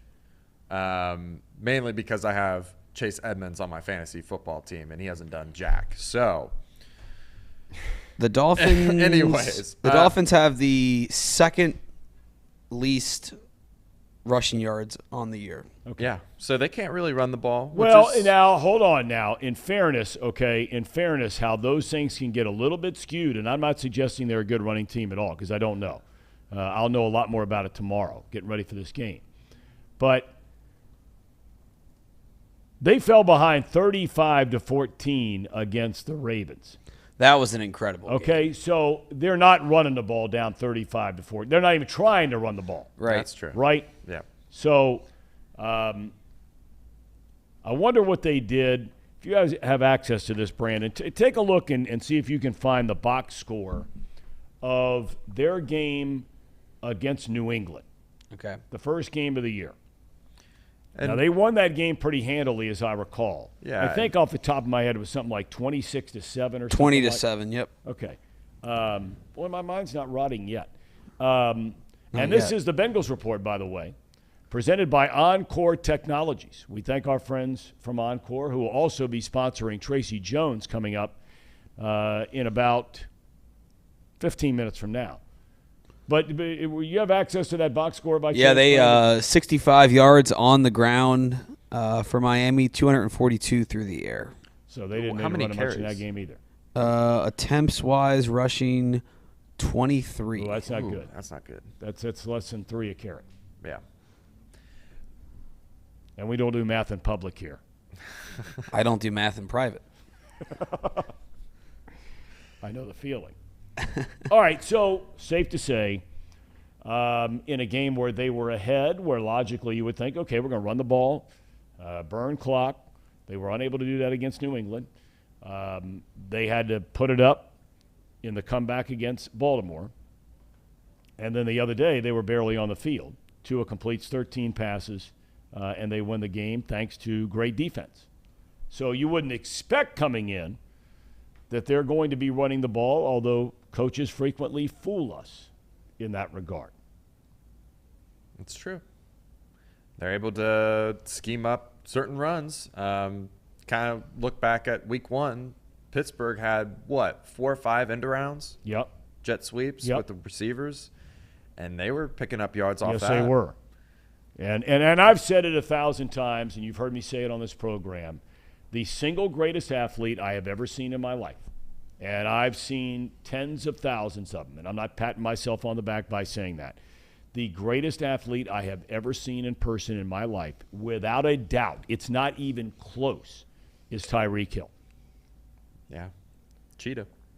That guy, we talked about this a couple of weeks ago.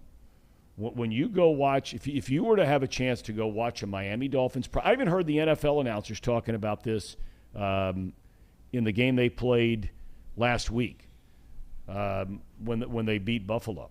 One of the announcers was saying the same thing, that he had not seen Tyreek Hill in person. Playing a game, yes, but just running around in practice in a pair of shorts, T-shirt, maybe pads, shoulder pads, but running around in a pair of shorts. This guy's calves are like this big. And he can't be more than 5'10", 5'9". And his heels never touch the ground when he runs. So it's unique to see the way he runs. And then when you see how fast he runs, the word is used a lot about a guy gliding. Mm-hmm. I'm not sure anyone I've ever seen glides truly like Tyreek Hill. This cat's an unbelievable player. He is a star. How do they let him go in Kansas City? How does that happen? We had on, who was it earlier from Kansas City? Matt Lane. Matt Lane. And he said, it got into a whole money thing, which it frequently does in Kansas City. They run their team a lot like the Bengals run their team. They like to keep guys. If they're successful, they're going to do everything they can to try and sign them, but there comes a point of no return where the guy's looking for this. Maybe it's guaranteed money. That was a case in Tyreek Hill's situation. And boy, there are very few guys out there outside of the quarterback position. That's by far number one. But after that, there are very few guys and very few teams that would be able to say so long to Tyreek Hill. You can see a difference. You can see a difference with the Chiefs. They're still very, very good. But, Tyreek Hill is definitely unique. But then the end of that, was he the one that got tackled at the goal line by Eli Apple? So that's where all that starts from last year in the AFC Championship game. He was also the one that was targeted on the deep throw. Oh, yeah, that Von Bell came down with. Yeah. All right. So, I'm very curious to see how well he does, if he does well, of course, against the Bengals. Eli Apple, the lockdown corner. Casey, you look like you're about to play in the game. I mean, you got your Bengals warm-up on. Yeah. I'm going to the Bengals gym, meet and greet thing today. Oh, nice. Where's that What at? is that? Bengals gym meet and greet thing. Bengals gym, is that a little kid's place or what? No, Bengal Bengal Gym. The big fan. He has a podcast. He has a big tailgate area down there. Oh, he's Bengal the guy Gym. that I saw on social media with. He's going to see Zim Hude, I think, this week. Right? Yep. Yeah. Okay. So what does he have going on tonight? He's got a show that he's putting together. I'm not exact. I'm going to learn more details about it after. Sorry to put you on the spot. Yeah. But it's definitely Bengals related, and I think it's got to do something with the Ring of Honor. Oh, nice. Yeah, he had a big. He's big on the getting the Bengals players to the Hall of Fame. So he had an event earlier, before the season started, with Willie Anderson. Yep. About how he should be in the Hall of Fame, and had a Q&A downtown with him. So what is this? What is this thing I saw? And again, I kind of blew through it. I meant to go back and look at it. But did I see some video out there where whoever's putting together this campaign reached out to the likes of Bill Cowher and other people talking about Willie Anderson and he belongs in the Hall of Fame? Did I see something like that? I think I heard about that on the radio last night. I think so. And then Michael Strahan had also Bengal Jim's got a lot of guys, a lot of big names on his show to be able to talk about, campaigning for more. The fact that there's just one Bengal in the Hall of Fame is a joke. Yeah. Well, look, for years and years, and I got to know he was living here for a short stretch of time. If Anthony Munoz is considered to be the greatest offensive tackle in the NFL, The guy whose name most frequently comes up as the next best of all time is a guy who played at USC and played for the Minnesota Vikings named Ron Yary. Now, Ron Yary was living here in Cincinnati for a number of maybe 2 years. And he was here, working 5 days a week, then going back home. His family wasn't here with him, so he was hanging out with a guy named Eddie Shepard, who's like a second dad to me, who owns a Blind Lemon and the Mount Adams Bar and Grill and so forth. And so I got to know Ron Yary up at the Blind Lemon. And this was a guy who, up until I think it was only a handful of years ago, finally got into the Pro Football Hall of Fame. Mm-hmm. But because for so many years, and it still continues now, if you don't have great success in the postseason, and I mean success defined as winning a Super Bowl, then for whatever reason, you kind of got pushed to the side a little bit. Yeah, and a lot of those Minnesota Vikings, that's what held true for them. Well, now you dumb that down all the way to a guy like Willie Anderson, who rarely ever even played on a decent team. Right. Right? I mean, forget the playoffs, forget the Super Bowl. And people overlook him. And so all the people I've spoken with that know all about Willie Anderson believe that he is, without a doubt, a Hall of Famer. Well, Willie Anderson, Ken Riley. I mean, I think those are your probably three that are on the doorstep after Anthony, right? Yep, no doubt. No doubt. Kenny Anderson for sure. And I know a guy named here in town, David Kubicki, has been really heavily involved in trying to promote him getting into the Hall of Fame. We have our own Hall of Famer coming up next. We're never quite sure what to expect when it comes to Tracy Jones. We have a number of people that are watching online today. Where is this note about Tracy Jones? And we're going to bring him in here in a couple of minutes. But Bill says, my son and I love watching Tracy Jones.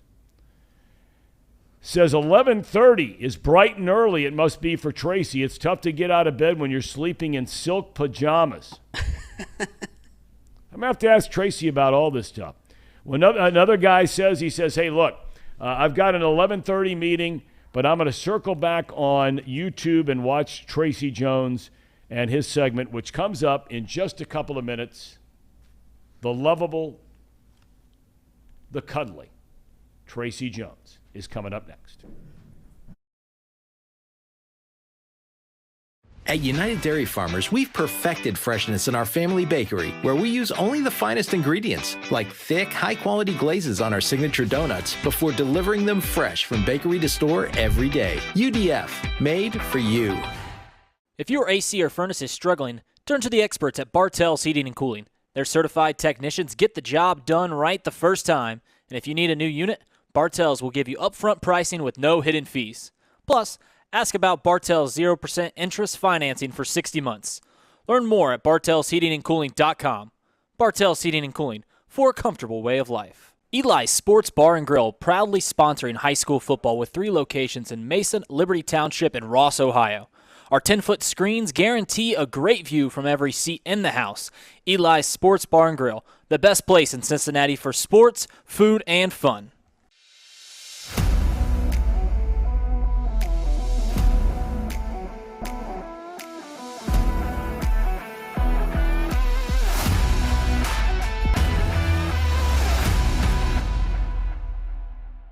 Where can you turn when you're in pain?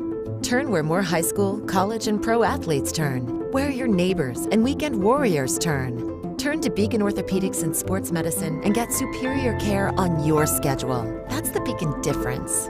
Check out our fresh arrivals at Jake Sweeney Used Cars. Over 250 used vehicles weekly. All makes, all models. From economy to luxury, Jake Sweeney, the original used car superstore.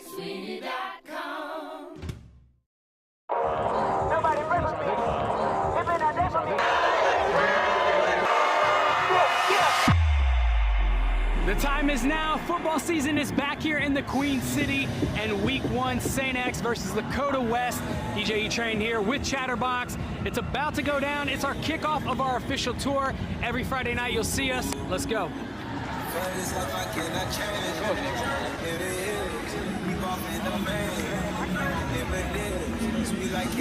1, 2, 3. Let's go.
my first one.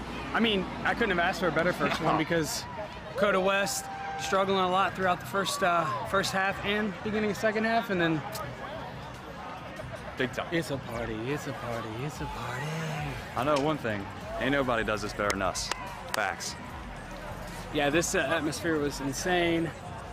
Show was on point. Everybody had a great time for the first one, too. Bringing people together. Big shout out to everybody tonight that worked hard from Chatterbox and everywhere else to put on a great show. This dude's legit. And he's sweating, so you know he's legit.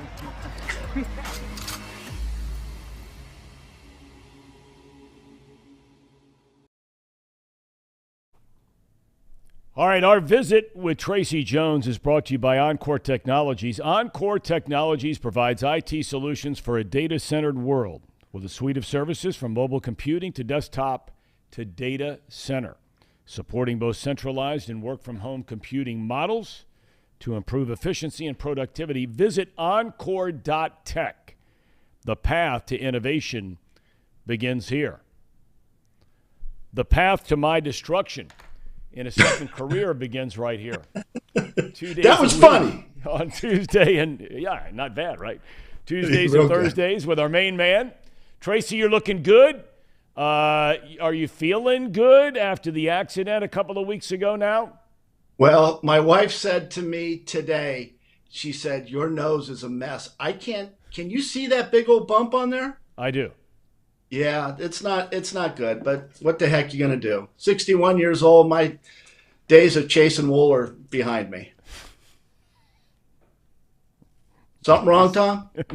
No, nothing at all. Hey, before you start, totally. let me say something. Your story about Ron Yeri, that was outstanding. I really like Ron Yeri played at USC. He was a left tackle, I think, with the Vikings, number 73. Yeah. And I remembered those Viking teams would always beat my Rams team in the playoffs, whether it was Fred Cox kicking a field goal or Paul Krause making an interception, goes way back. Ron Yeri is one of the greatest tackles of all time. Great story, Tom. And a great dude. I'm telling you, I so much enjoyed it. He was a very soft-spoken guy, great sense of humor. And we'd sit up there at the Blind Lemon and have a number of cocktails and just hang out. And I'd sit back and listen to stories with him. And I was like 23. And what an awesome dude.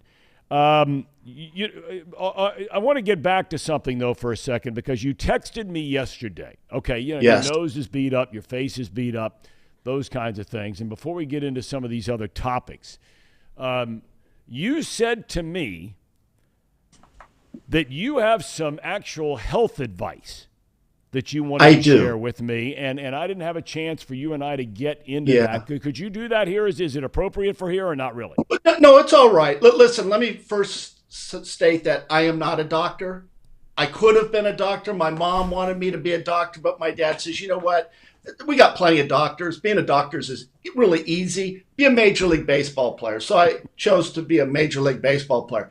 But I don't kid around with two things, people's money and health. And something that's really helped me, and I just got through with a physical last week, is what I'm doing is fasting.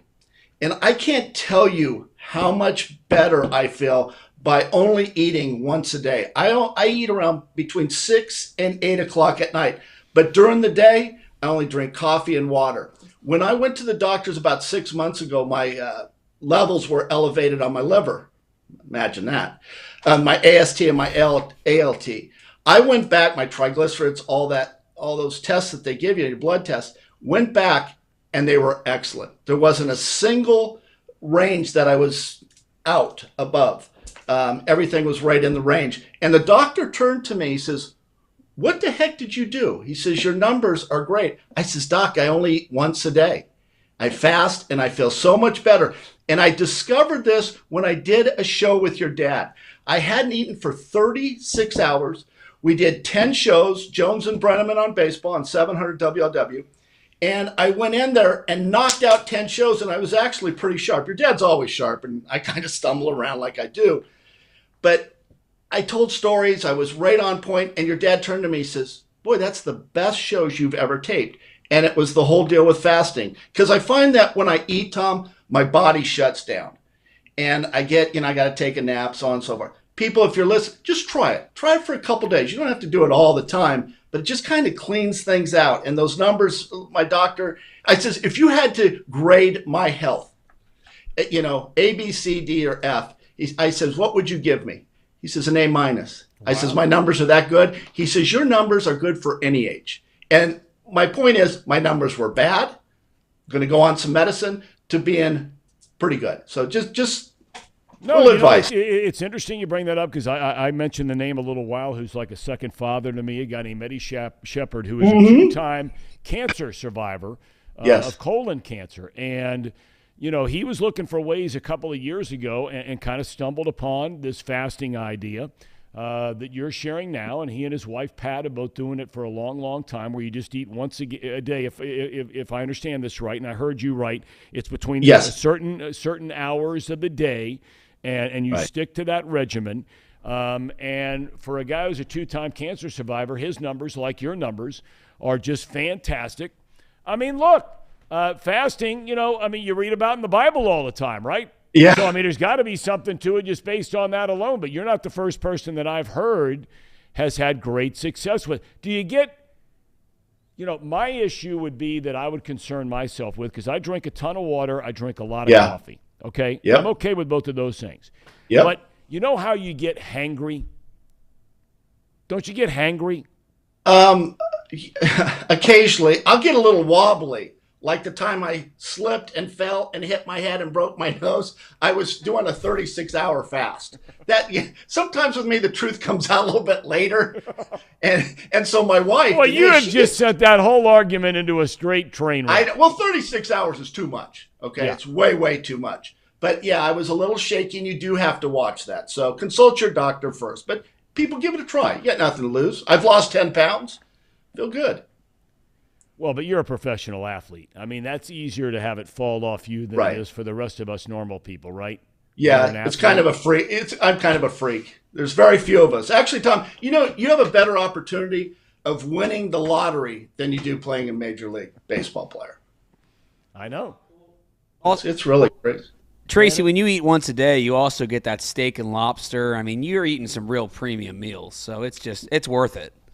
That's true. If you can afford it, it's nice. You live in the life of Riley. I have prime rib. I have ribeye steaks are my favorite. Milwaukee's Best included in that? Is who? I said, is Milwaukee's Best included in that? No, Grey Goose. Grey Goose. Okay, that's right. Yeah, Grey Goose. Because you don't sink to the river rats of Milwaukee's Best. You got not a ham and egger. Okay. Yeah. Well, we know that already. You brought up last week, and it's starting to get more and more, I'm not going to call it traction. Legs. That's the wrong word. Yeah, there's some legs to this whole thing, about Tom Brady. And you've had a man crush. You can come out as one man will for another, and you'll admit that, hey, you're blown away by what this guy's been able to do, and, success every time you turn around, on the field, off the field, so on and so forth.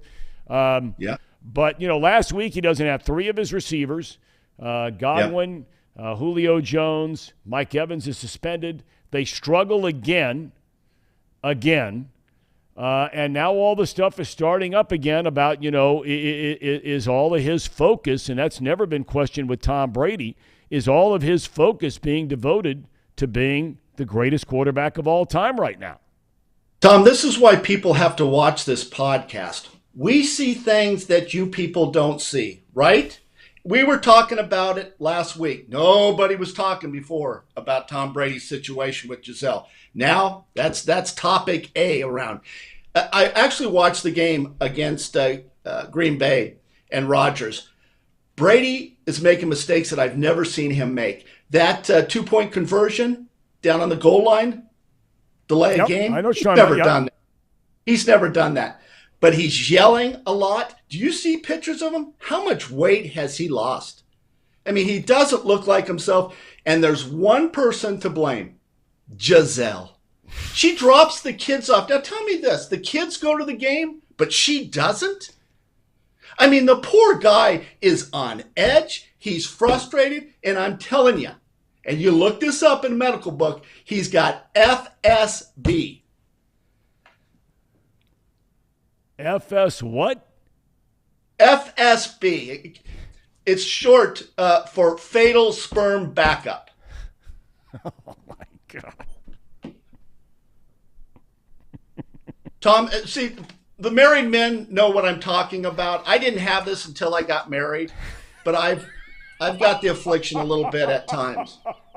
And Tom, do you ever suffer now that you don't have that job with Fox and you're not bringing home the big checks? Do you have FSB? You know what? I get it. I totally get what you're saying. There's a lot of truth to that. I can't believe I'm admitting this on a show we're just starting, that we're talking about the acronym of FSB. What is that it? what you said? Say it, Tom. FSB. No, not the acronym. Say the whole thing. The three words. Sperm backup. Is that right? There we go. Okay. Hey, Tom, you know, we've experienced it since we got married, but ask those two guys, the producers. Now, they've experienced that their whole life, so they really don't see any adjustment. They've experienced it. They've had it their own life. Well, I thought you were making the argument that this only hits married men. I thought that's what you were saying. These guys aren't married. Well, I know, but they're not getting any. So they have FSB. Okay. All right. All right. Well, but he is playing on edge. He's a different player now, and I feel bad for him. I really do, because it's affecting his play. I love Tom Brady. Yeah, you know, some of these, some of our fans lure up, says Tracy, fasting he knows about. Meditation is another way to break out of a rut. Are you into the whole meditation thing yet? You know, I do some quiet time. I like to go out on my balcony, as you know, look over the city of Cincinnati and go, boy, am I lucky. But just relax, take some deep breaths, breathe through your nose, not through your mouth. Now, if you have a broken nose, that's a situation. So I'm a mouth breather now. But just kind of relax. And that woman makes an excellent point. Meditation, fasting, just things to make you feel better. That's my dad, by the way. That's not a woman. Lure up is my dad. Oh, that's your dad. That's right. That's right. So yeah. Oh, he has a girl's name. Yeah. Right. It's a girl's name. Well, no, Lure Up is the name of his company, like a fishing lure. Oh, I'm sorry. He built this beautiful set behind us here. Oh, very nice. We might have to have him come to your house and build a little set behind you, since you're on us with a couple of days a week. You know, I had a guy come up to me the other day, and he said to me, do you know who Pat McAfee is? You and I talked about Pat McAfee, right? Now he's kind of gone big time. After running around in the tank top, now he's on College Game Day, and the guy says to me, he says, your show. He said, I like watching your show. He said, I really like when Tracy Jones is on there. I said, me too.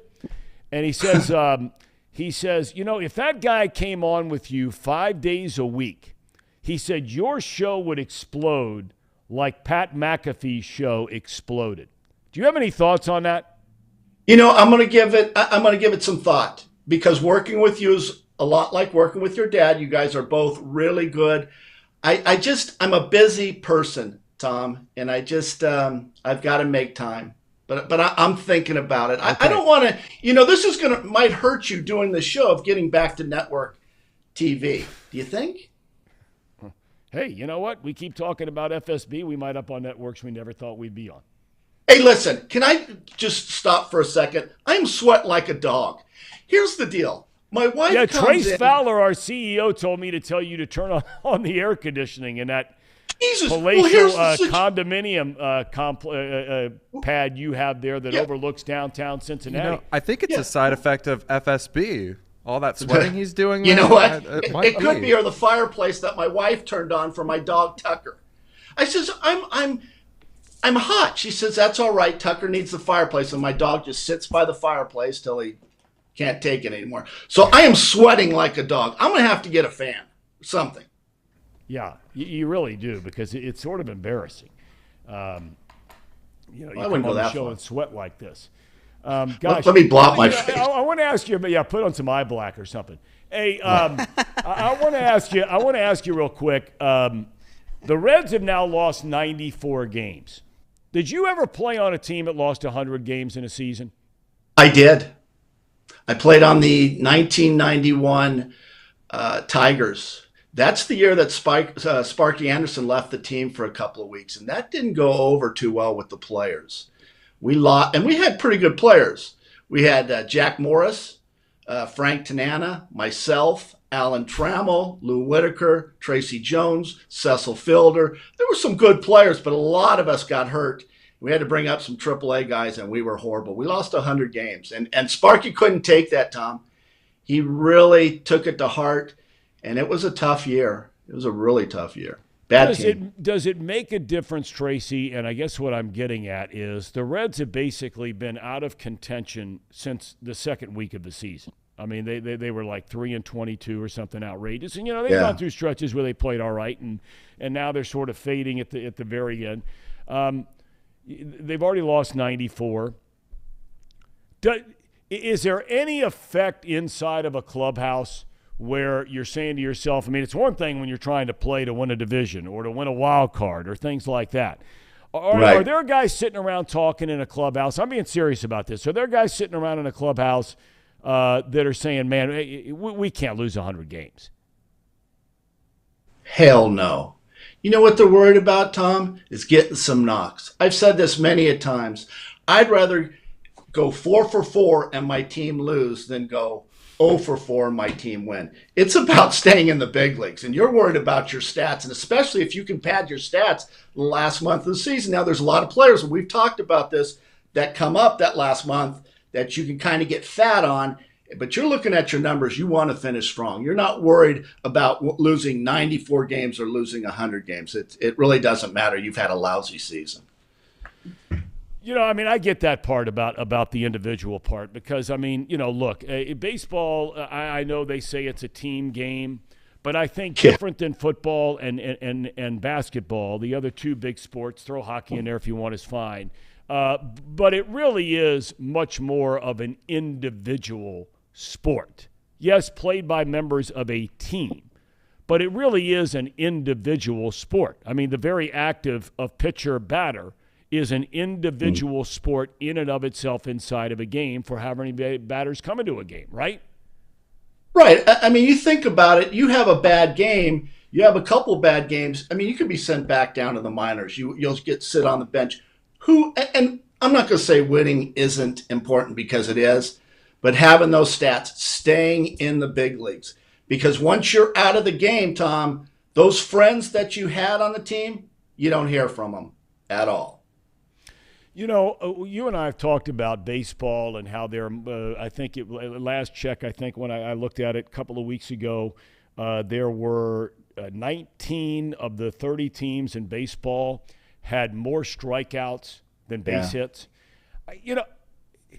Guilty as charged. I don't watch baseball like I used to watch baseball. When I was paid to go watch baseball, I don't watch it. I rarely ever watch it anymore.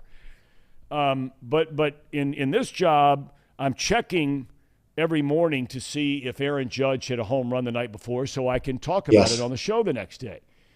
Last night was the first time that I actually sat down and looked at the New York Yankees lineup, okay? And I'm going to try to pull it up here right now. I'm not very good at this stuff. But I sit there and I look at the box score of the New York Yankees from last night, right? And I'm trying to pull it up here, and I'm just not very good at it. But long story short is I cannot believe some of these batting averages, Tracy, by guys that are playing in the big leagues today, and people talk about them like they're great players. I just don't know, and I know all the analytics people out there would say, oh, it's not about batting average. That's fine. But here we go, okay? Anthony Rizzo. I found it. Anthony Rizzo, 226. Donaldson, 226. Giancarlo Stanton is hitting 211. 211 with a slugging percentage of .450. Cabrera, 230. I mean, good players. Well, I guess that's how you define a good player now, right? How are so many of the guys that are allegedly the best offensive players in the game? I just ripped off. Now, Judge is an exception to the rule. Yeah. Rizzo and Giancarlo Stanton, along with Donaldson, have been three of the most productive offensive players in baseball for a number of years. And people are still talking about Stanton like he's anything anymore. Right. Well, I mean, it goes back to the numbers. We talked about this, I think, or maybe I talked about it with your dad. April, May of the beginning of the season, there were 54 players hitting under 200. Manny Machado is 5th in the National League in hitting. Do you know what he's hitting, Tom? 297. Gets you 5th. People that have career average or hitting 270, that puts you in the top 30 in the National League. 270? Really? That's hard to believe. I did not know. Crazy. That's why you are Tracy Jones. You bring information. You come prepared on multiple topics across the board. And I got to bring this up because it involves your dad. I know your dad's on tomorrow. That's called cross promoting, Tom. Thank you. I know your dad's on tomorrow. I've had a pretty good relationship with your dad for years. We argue very little about sports, baseball. You know, once in a while we'll heat it up a little bit. The one thing you can't talk to him about is Ted Williams. I swear to God, he thinks Ted Williams is the greatest hitter of all time. And I don't want to bring up, you know what, Marty? Back in those 40s, that was when baseball was at its worst, right? As far as the era he played in, he was the best. But you put him in the league now, facing some of these Dominican pitchers throwing 102, that guy hit 270. I just think it's a total different game. I'm not buying that. I got to tell you, I'll tell you where this whole Ted Williams thing started, Tracy. When I was doing the Reds games, and there were times where my dad and I would do the radio together, I made the comment that I thought Barry Bonds was the best offensive player and hitter I had ever seen. And he is. You're right. Until I go back, and I'm not a big stats guy, but I got to tell you, you look at Ted Williams, and you can say it's a 40, you can say whatever you want to say. When you look at his numbers, they are sick.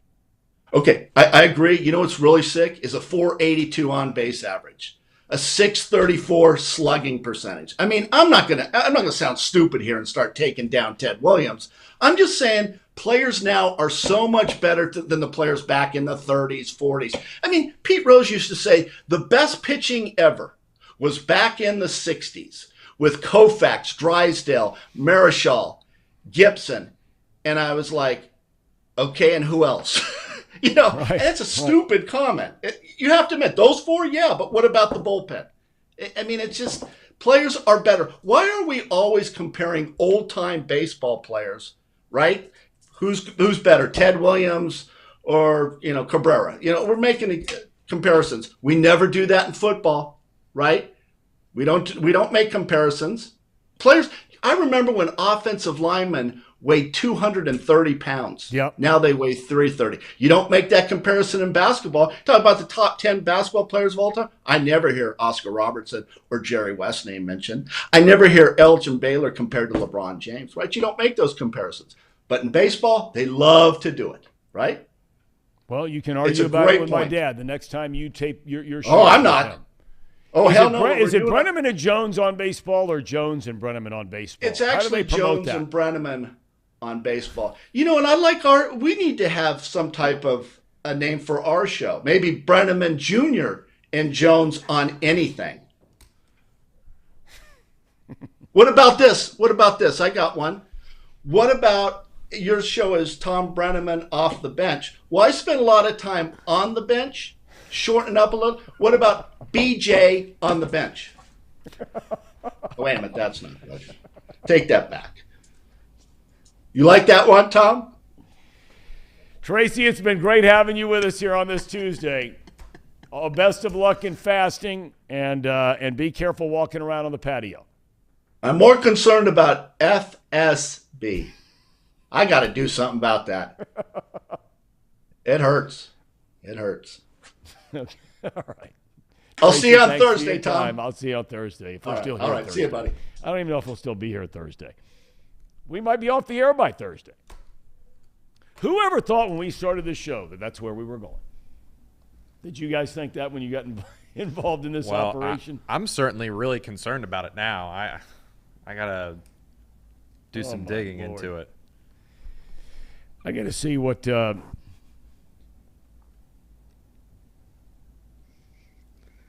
my God!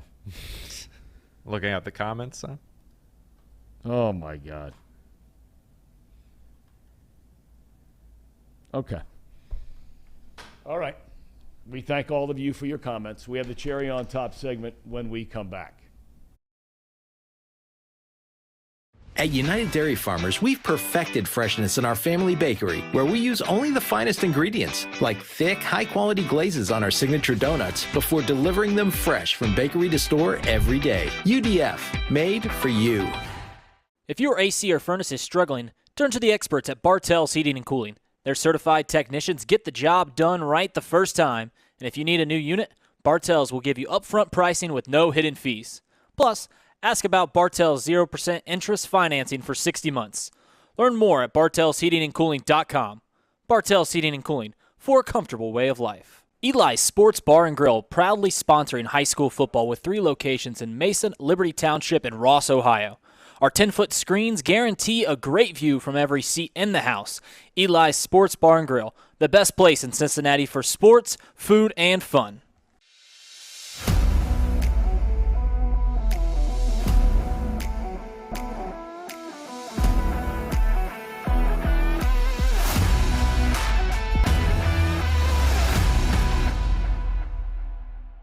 Where can you turn when you're in pain? Turn where more high school, college, and pro athletes turn. Where your neighbors and weekend warriors turn. Turn to Beacon Orthopedics and Sports Medicine and get superior care on your schedule. That's the Beacon difference. Check out our fresh arrivals at Jake Sweeney Used Cars. Over 250 used vehicles weekly. All makes, all models. From economy to luxury, Jake Sweeney, the original used car superstore.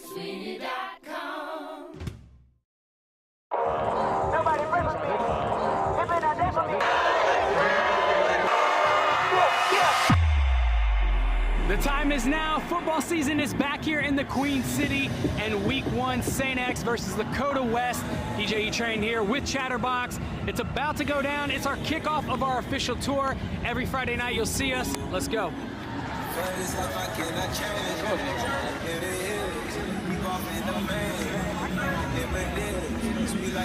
3, 1, 2, 3. Go.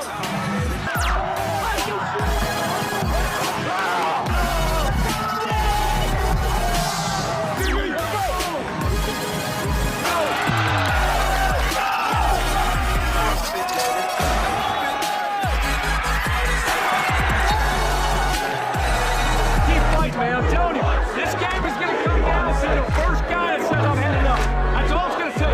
One guy to say, you know what, I've had enough.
First game, bro. My first one. I mean, I couldn't have asked for a better first one because Dakota West struggling a lot throughout the first half and beginning of second half, and then big time. It's a party. It's a party. It's a party. I know one thing. Ain't nobody does this better than us. Facts. Yeah, this atmosphere was insane. Show was on point. Everybody had a great time for the first one, too.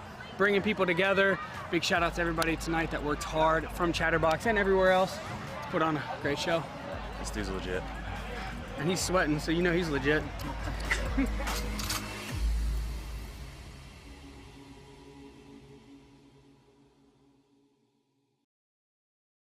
All right, it is our time for the cherry on top, presented by United Dairy Farmers. Now, this one is a big one. For those of you that have not seen Paul Fritchner's show yet, it's coming on a couple of days a week now. 2 days, right, Paul? Yeah. All right, Monday and Thursday. Gambling show about teams in our area. It's called Not To, the number 2, Picky. Now, Reed Mouse is here. Paul is here with Brandon Seho, Casey McAllister, and yours truly. Reed, explain to everyone, because this bet and the payoff, which is about to happen to the bet, occurred how and why. Well, it's your classic pie in the face bet. I'm sure you've been a part I was of a victim of one. Yeah, of course. And the bet was pretty easy. I mean, Brandon was so confident in the Pittsburgh Steelers that they were going to cover on Thursday Night Football in the dog pound in Cleveland. And the Browns just took care of business. It was the easiest bet I probably have ever made. They were this close to covering. They really weren't. They really and it would have weren't. been a pie to the face to Reed and Paul. They were dominated in that game. That's not true. They got their tails kicked, just as everybody in this room predicted, except for you apparently, which is why you're the only person who is now going to be Exhibit A of why not to do this. Cherry on top. All right, let's get the mic out of the way. United Dairy Farmer. Reed, you get to do the honors. Yeah, let me pull this back. Yes, I do. And the reason, and it's a good pie. It's a Marie Callender's coconut cream, only the best for Brandon. It's my heart to see you waste this on that. Well, it's my favorite pie. Brandon's from the West Side. He's highfalutin, so he's just he needs to be a good pie. So I got Marie Callender's. So okay. That's what we're rocking. Okay. All right. So here we go. The payoff to the bet. Our cherry on top, presented by United Dairy Farmers. Smells great. Looks good too. You got this on video on there. You're excited about this, aren't you? Oh yeah, it's gonna be good. Oh my gosh. Oh my gosh. My nose like Tracy. Oh my gosh. It's a good look. I think it was still frozen. Still frozen. That's not good. That actually hurt my nose. The pie was still frozen. I just threw a cement block in his face. Oh my God. Now we're going to have 2 guys that are on this program with broken noses. Tracy Jones and Brady. You all right? No. It is. Oh my God. It's frozen. It really is. I can see your finger doesn't even go in it. You know who your friends are, Brandon. You know who your friends are. So, boy, the payoff is there. Doesn't get any better than that. Tomorrow, we have the big interview, and it's a big one. Johnny Lee Bench, considered to be the greatest catcher of all time. He will join us for roughly about 45 minutes tomorrow, and I cannot wait for that. We thank Casey McAllister. We thank Brandon Seho. We thank our executive producer. You're looking good. You all right? He's bleeding. Frozen pie. I mean, the guys can't even do him right by getting a pie that's thawed out. I mean, good Lord, everybody's going to be on the injured list around here before we're trying to continue this show. We'll see you tomorrow on Off the Bench.